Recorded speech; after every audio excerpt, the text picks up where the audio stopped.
po natin sinasabi na sa Matthew 24 verse 12, dalaganap ang kasamaan.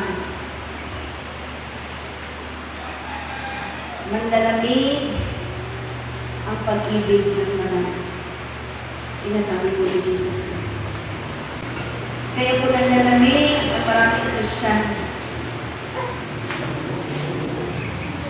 Isa po dyan, dahil nasa kasamaan, sa kasalanan. Pag nagnalamig po ng lalamig po tayo, we'll just check ourselves. I-check lang po natin ang ating mga sarili, ano na po ang ating status sa harapan ng Diyos. Amen po ba? Kasi si Jesus po mismo nagsasabi, dalaganap ang kasamaan, manlalamig ang pag-ibig ng marami. Eh bakit manlalamig? Ang dinidemand ng Lord sa atin ay matin po siya ng buong puso, buong isip, buong kaluluwa, buong lakas. Diba? Basic to yun lang. Basic to yun. Kaya po, ang puso natin napupunta na po sa ibang bagay, napunta sa problema, napunta po sa maraming tao, maraming pangarap, nalinito po tayo. Slide na po yung ating faith dyan. Na-slide po na. At talangin po pag na-slide lang, hindi mabago, hindi mauntog. Amen? So, pero hindi po tayo destined doon eh. Amen? Lahat po tayo hindi ang pinili ng Diyos para magtagumpay. Kaya anuman po ang kalagayan po natin individually, talagang igapang natin ang ating pong kaligtasan ng ating kaluluwa. Malapit na po babalik si Jesus. Nangyayari na po, alam nyo, from Genesis to Malachi, meron pong 300 prophecies from Genesis to Malachi na was being fulfilled in the time of Jesus Christ. Na-fulfill na po yung 300 prophecies na yun. At meron pa pong mga prophecies na hindi po patungkol sa pagdating ng ating Panginoon Kristo. Alam niyo po, hindi po ba yung sinasabi ng Revelation chapter 13? Natatakan ng 666, tatak ng halimaw. Alam niyo po ba nagaganap po yan ngayon sa ibang part ng mundo? Na pag wala po kang QR code o tatak ng chip na initan sa right hand or the forehead, meron na po mga store ngayon sa ibang mundo na kahit pagpasok sa shopping, pag-shopping shop, meron silang barrier na nakalagay na itapak mo yung chip mo or QR code. Pag wala ka nun, hindi ka makakapasok sa kanilang shop para mag-grocery. Meron na pong ganyan. Huwag po tayo magpungo sa salita.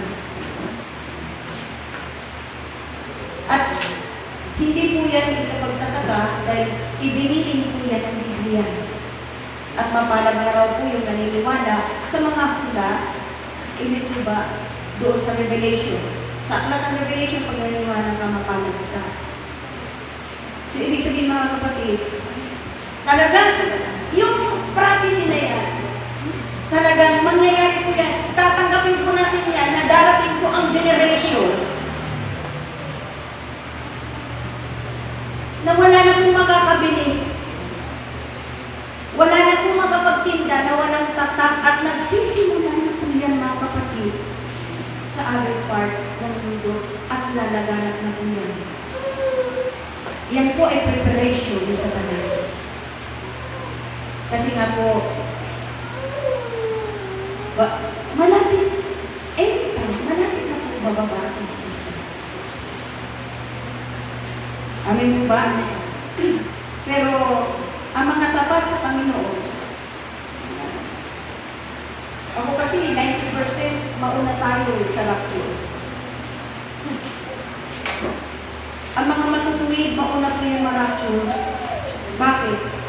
Kung i-base po natin sa banal na kasulatan, bago pinabaha ng Diyos ang buong mundo, niligtas na muna si Noah ang pamilya. Amen? Judgment yun sa buong mundo. Tapos, bago po niya sa Genesis chapter 19, bago po niya pinaulan ng apoy sa Sodoma at Gomorrah, niligtas niya muna si Lot. Ibig sabihin, sa akin na 90%, pinag-aralan ko siya ng malalim, pero sa akin, meron na akong parang pinaglagyan ng sarili ko. Pero, yung 10% pinag-aralan ko pa. Kasi kung pagbasihan mo, yung baha at yung Sodoma at Gomorrah, niligtas ng Diyos ang matuwid bago niya pinirform yung judgment. Nakuha niyo po ako? Kaya naniniwala ako na tayo mga matutuwid, kasama tayo sa rapture yun At habang tayo, ang natapos ko na activity ng rapture, awarding ceremony po yun. Kailangan kasama po tayo lahat. Kung paano nagkasama tayo lahat dito nakaupo, dalangin ko, magkasama pa rin tayo doon. Sa langit sa awarding ceremony. Amen po ba? Kaya nga, sabi ni Paul, bago siya namatay, I fight a good fight of faith. Si Paul, alam po natin, di ba? Ang dami po niyang masakit sa buhay. Single na siya. Single na siya, wala pa siyang asawa, ang daming pasakit ng buhay niya na. Eh, ang mas mo kung may asawa ka pa, didoble ang pasakit mo. Eh, mabanag ka kung single ka. Amen? Kasi mapagyaman mo ang kaligtasan mo eh. Amen? Kaya, church, pagbutihan po natin. Lagi ko sinasabi, iiwan po natin ang ibabaw ng mundo dito. Huwag po natin iiwan ang ating puso. Huwag natin ilagay ang ating puso sa sistema ng mundo ito. Hayaan natin na mabuhay po tayo, kumakain tayo 3 times a day, magsaya po tayo. Huwag na po tayo mangarap kung ano pa kasi magsasabi po tayo dyan. Amen? Magganap po tayo, nakakain po tayo ng 3 times a day. Amen? Meron po tayo natulugang simple, tapos napagbutihan po natin ang ating pagsamba, pagsunod, paglilingkod sa Diyos. Kung meron po mga mabuting bagay na dumarating, bonus po yan ng Diyos sa iyo. Dahil mabait ka sa Kanya. Amen? At walang dapat makakahadlang sa iyong kaligtasan.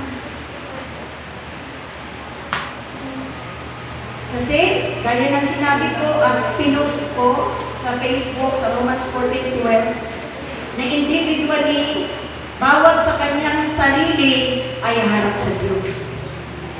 Hindi ka kayang ipagtanggol ng anak mo, ng pinagmalasakitan mo, pinagdaanan mo ng maraming panahon, ng tatay mo, ng nanay mo, ng sinumang tao, hindi ka pwedeng ipagrino nila.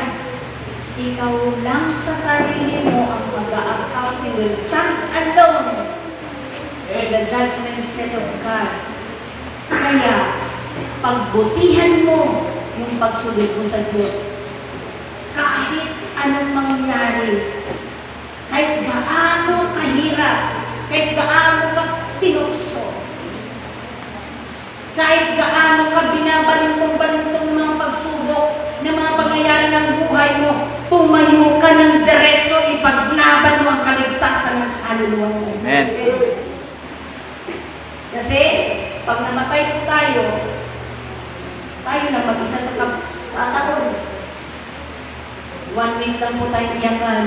Pagkatapos, nagsimula ka ng inibig, nagsimula ka ng uurin, hello, sila nagtatawa na. Gumagawa na sila ng mga sarili activities, masaya na sila, ikaw ngayon, nagsisimula ng uurin. Tapos, kaya pagkasigurado ka, kaligtasan mo.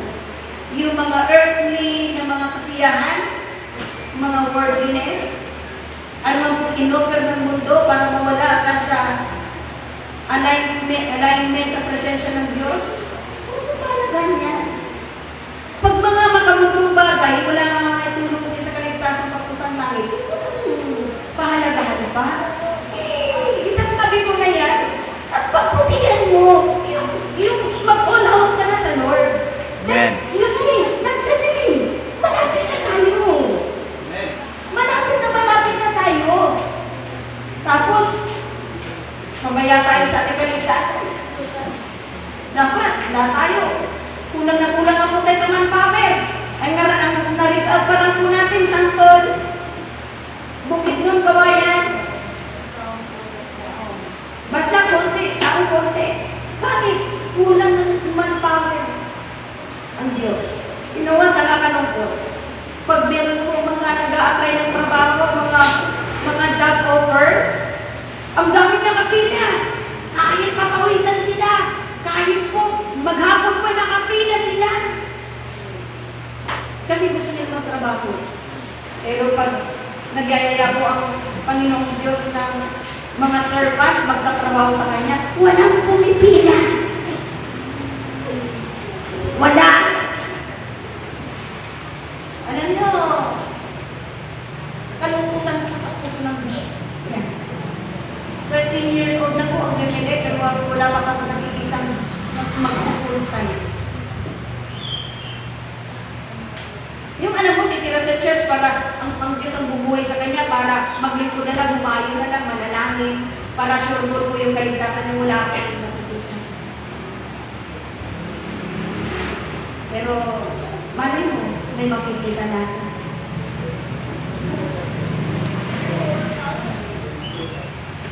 Kasi, alam niyo, pag pinipili talaga yung pag-ibig natin sa Lord, masyado tayong nababalisa sa ating kinabukasan ng aming mga kapatid. Sa Lord na walang problema, ang gaan-gaan. Papakainin ka ni Lord. Bibigyan ka na allowance ni Lord para magligtas ng marami. Ayaw mo? Doon ka mapipila sa napakainit. Hindi mo maintindihan yung magiging boss mo. Hello? Amen? Ang mahalaga po kasi dito, yung kaligtasan natin kanina. Yan ang mahalaga. Kaya hindi natin pwede pagmamayabang. O, tingnan mo, hindi ako naglingkod, nakagaroon ako ng kotse, naglupa naman. Kainin mo yan lahat. Ang tawag mo, hindi mo pinayuan, hindi mo pinaglabaw. Anong karangalan ng Christian? Lahat naman kinakalawak yan. Lahat naman inaanin sa baha. Yung kotse, isang baha lang yan, wala, dinaan lang yan. Yung kotse, pag nilindol yan, damo nila wala yun. Yung kayamanan mo, pag ninakaw yan, minsan pa lang buwan yan, hold up yung papa. Amen? Kasi pag mamayabang mo, tapos yung calling mo, hindi mo na pagyaman. Pulis na siguro sa harapan ng Diyos. Alam niyo, mahalaga ngayon sa buhay, yung maraming maligtas. At walang maraming maligtas kung walang pagbigay ng buhay. Walang pagsakripisyo. Amen? Kaya dapat, sabi ko nga, sa pag-tip ministers ng mga GC, sabi ko, huwag natin kalimutan ang salitang fact. Ano yung fact? Ano yung fact? Servants. Fact? Christians, ano po ibig sabihin? Faithful, available, and teachable. Yan po ang hinahanap ng Diyos na servants and Christians.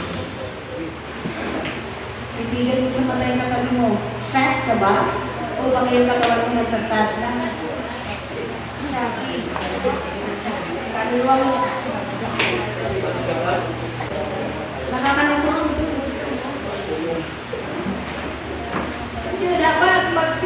tayo, iba na mindset natin.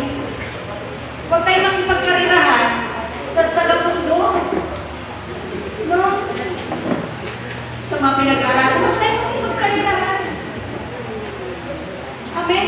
Kung ikaw nagbibigyan sa Diyos at tapos ka sa pag-aaral, bonus mo yan ni Lord sa'yo. Amen. Ang sabi ko, kung ikaw naglilingkod sa Diyos, kasi una talaga ang Diyos eh. Amen? Amen. Kung ikaw naglilingkod sa Diyos, at meron ka mga material na bagay, bonus ko ng Lord sa iyan. Hindi po yung mga patungkol sa mundo, material na bagay, tapos konti lang sa Diyos. Hindi po. Ang una po talaga, kung ikaw ay naglilingkod sa Diyos, tapos nagkaroon ka ng mga bagay-bagay, bonus ko yan ng Lord sa iyo. Kung ikaw naglilingkod sa Diyos, tapos nagkaroon ka ng magandang bahay, bonus po yan ng Lord sa iyo. Yan, mabait ka sa Kanya. Faithful ka sa Kanya, available ka sa Kanya, attentionable ka sa Kanya. Before I will start down, do not ever forget the word fact.